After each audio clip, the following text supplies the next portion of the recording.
Welcome back to BYoungMinistry.com, to another blog and to another podcast. Welcome to those who access the podcast through Apple Podcasts, Rumble, Spotify, and YouTube. Today we continue our study of the Gospel according to Matthew. We're in chapter 19, verses 13 through 15, which reads, "Then little children were brought to him that he might put his hands on them and pray. But the disciples rebuked them. But Jesus said, 'Let the little children come to me, and do not forbid them, for of such is the kingdom of heaven.' And he laid his hands on them and departed from there." That's Matthew chapter 19, verses 13 through 15. Today we continue our study of Matthew chapter 19. In the previous chapter, the Lord Jesus taught the disciples about greatness in the kingdom of heaven. To illustrate, he took a child into his arms, and he accentuated such characteristics as forgiveness and reconciliation. All of this came on the heels of the Lord Jesus confronting the disciples for trying to prevent someone from casting out demons whom they thought did not belong in their inner circle. The stage was set for the events of today's passage. In verse 13 of today's passage we read, "Then little children were brought to him that he might put his hands on them and pray, but the disciples rebuked them." This was a significant enough of an event that all the synoptic writers included it in their accounts. But the disciples thought it was an unnecessary intrusion upon the time and space of the Lord Jesus. As a result, the disciples issued a strong rebuke to the parents of the children. The rebuke of the disciples garnered the displeasure of the Lord. He was angry with them because a very important truth was being illustrated, and they didn't recognize it. The most common means of healing by the Lord Jesus involved touch. In Leviticus chapter 16 and verse 21, we read, "Aaron shall lay both his hands on the head of the live goat, confess over it all the iniquities of the children of Israel, and their transgressions concerning all their sins, putting them on the head of the goat, and shall send it away into the wilderness by the hand of a suitable man." In this verse, connection with offering the annual sacrifices for the forgiveness of sin was highlighted. Priests ceremoniously laid their hands on the sacrifice in order to transfer God's curse from the people to the sacrifice. In that circumstance, the priests symbolically made a transfer through touch. The Lord Jesus regularly allowed children to come to him, and when they did, he gave them his complete attention.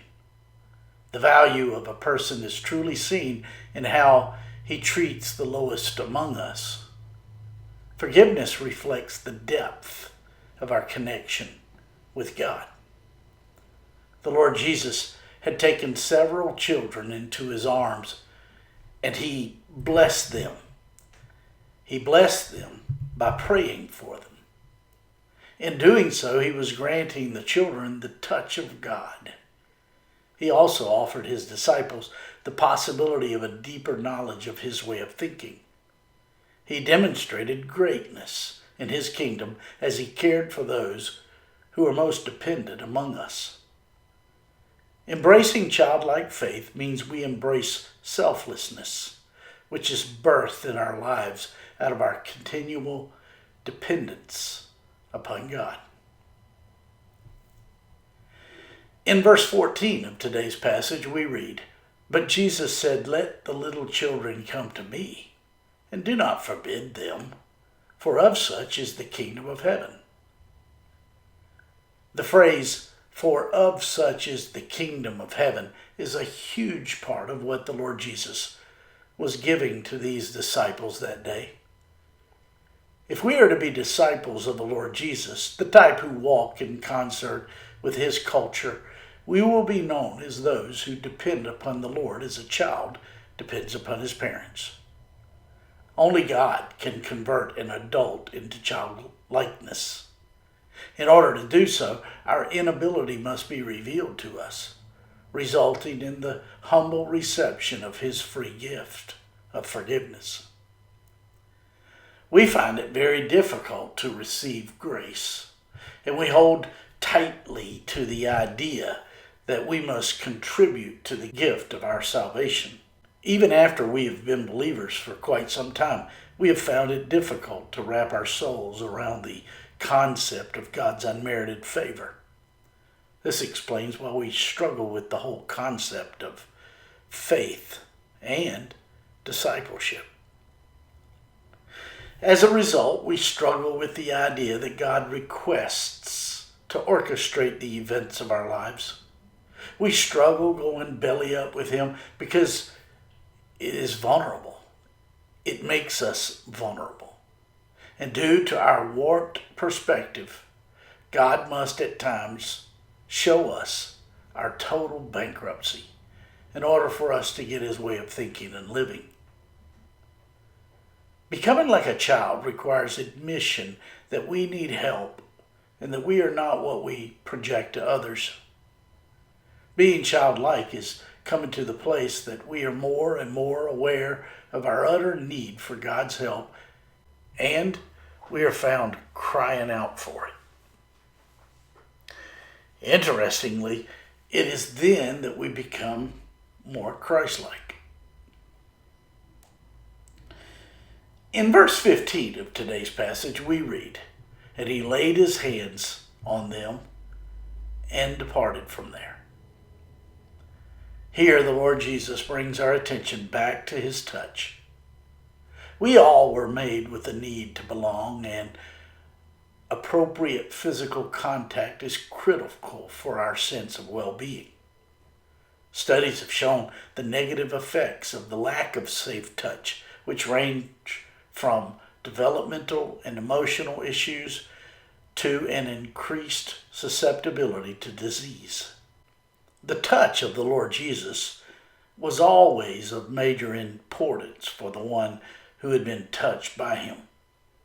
His touch denoted his connection with the one with whom he touched. Connection is the ultimate blessing here. Being connected to the Lord and his community fosters in us the type of stability that we all long for. It is life-giving, and it enables us to live lives that are selfless because our lack is lessened within us. And when we lack less, we are more unconscious of self. My friends, I trust this blog and this podcast are helping you with your walk with the Lord. If I can be of further assistance to you, shoot me an email at BYoungMinistry@gmail.com. Hey, have a great day.